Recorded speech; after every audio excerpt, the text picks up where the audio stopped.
Hey guys, welcome to today's podcast, Students of Hitachi. Today's podcast will focus on supply and demand and other microeconomic factors like supply shifters and demand shifters. We'll also go over the stock market and our personal experiences in the market, and then talk about a current economical event in Pakistan. Finally, we will wrap up today's episode with the FIFA World Cup of 2022. But first, let's start with what supply and demand are. Supply and demand is an economic model that helps determine the price and quantity of something in a market.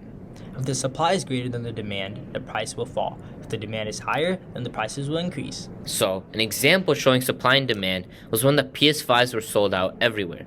To get your hands on one, you would have to pay as much as 3 times the price. This was because there was a low supply, since Sony couldn't make enough, and really high demand because everyone wanted the new PlayStation. And the supply and demand can shift based on variables called shifters. Let's look at what supply shifters are. So, a supply shifter is when the supply outpaces demand and a surplus occurs.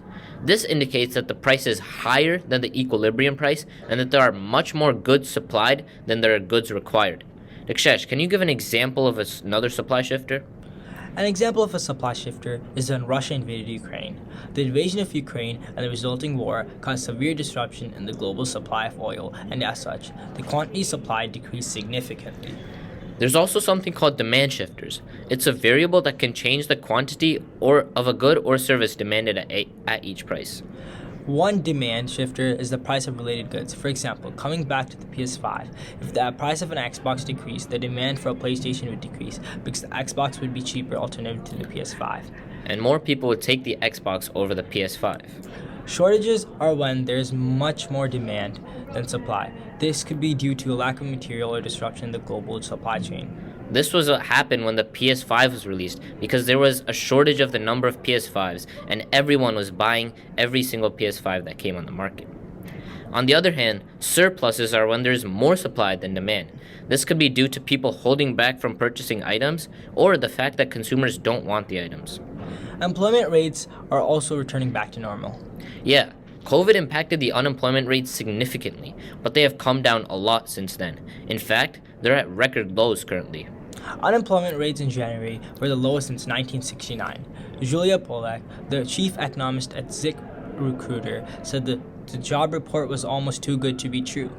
We have experienced the fastest job recovery from a recession in the last 3 decades. These principles are at work every day in the stock market. I have been investing in the market for a while now, so I know pretty well how the market moves at times like this with a lot of volatility. Let's look at how the stock market is doing currently. Right now, the S&P 500 is up about 4% in the last month. However, the Dow Jones shed 200 points today as the market moves back and forth, with reports of inflation showing that wholesale prices surged 0.7% in January, which is much higher than expected. This makes me think that the Federal Reserve will have to go even further to tame inflation before it gets back out of control.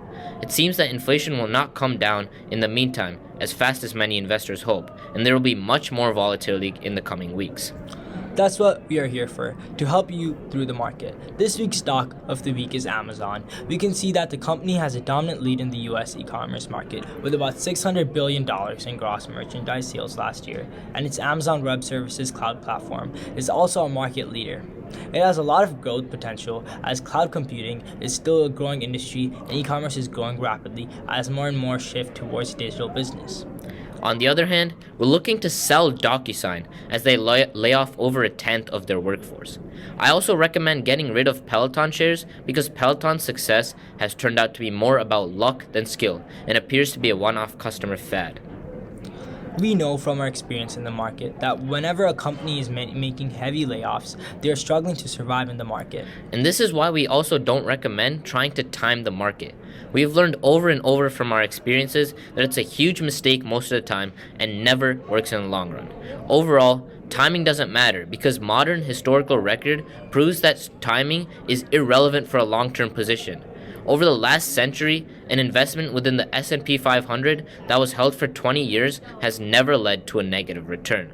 This shows why timing is irrelevant and why you shouldn't try to time the market.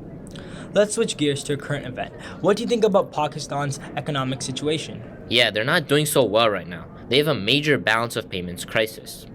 Basically, they have been importing more than they have been exporting for a while, and this has caused their reserves to dry up, leaving them with no money. And they also took on large amounts of debt which they can't repay. And the political instability in the country is not helping.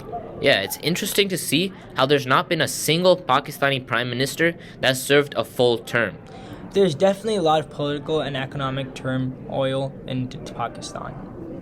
Another world event that occurred recently was the FIFA World Cup. Yeah, it was really successful. Why do you think this World Cup was so successful and special compared to the others? It took place in Qatar from 20 November to 18 December 2022, making it the first World Cup held in the Arab world and Muslim world, and the second held entirely in Asia after the 2002 tournament in South Korea and Japan. FIFA reported a cumulative attendance of over 2.45 million, 96% occupancy, for the first 48 matches, higher than the 2.17 million figures for the 2018 edition in a much larger country, Russia, making Qatar 22 the second highest cumulative total ever.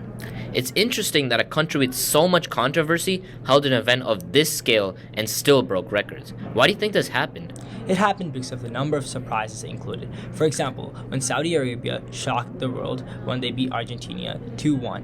It was also because the stadium transportation, hospitality, and infrastructure were already on this time. This World Cup was also the last World Cup for a lot of legends. Many are calling this the best World Cup in history. Yeah, and we'll never see the greatest player of all time, Cristiano Ronaldo, play again in the World Cup. Thank you for listening. Hope you guys have a good day.